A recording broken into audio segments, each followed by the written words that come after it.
barbed wire lines the fence around Mount View Youth Services Center. Some would argue it's to keep from anything getting out. FrankieRhea Chiles, Yes, ma'am.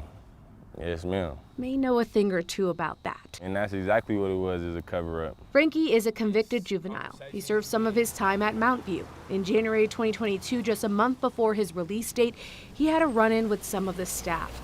He was told he would not participate in programs, so he refused to go back to his room until he spoke to someone. According to court documents, in came a program manager named Mike. Mike just kind of provoked me into making the situation a little bit bigger than what it was supposed to be, and made me stand up.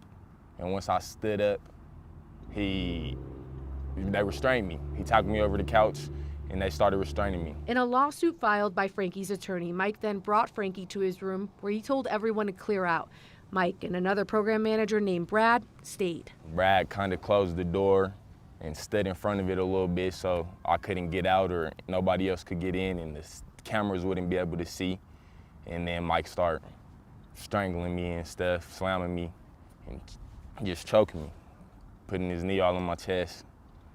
Yeah, it's kind of bad. Cameras didn't capture the incident, but a few employees were able to see through the door window, including one who said he saw Mike, quote, pick up Frankie by his throat and slam him on the ground. I kept telling him, I can't breathe. I can't breathe. According to the lawsuit, Mike was moved to oversee another area, but there was no other discipline. Frankie hopes that changes. It's not just Mike. I want anybody that's like Mike, any staff member that is like Mike, to be taken out of a position where they have to work with these youth daily. The Colorado Department of Human Services, which oversees the Division of Youth Services, would not comment on pending litigation, but says safety is their main focus.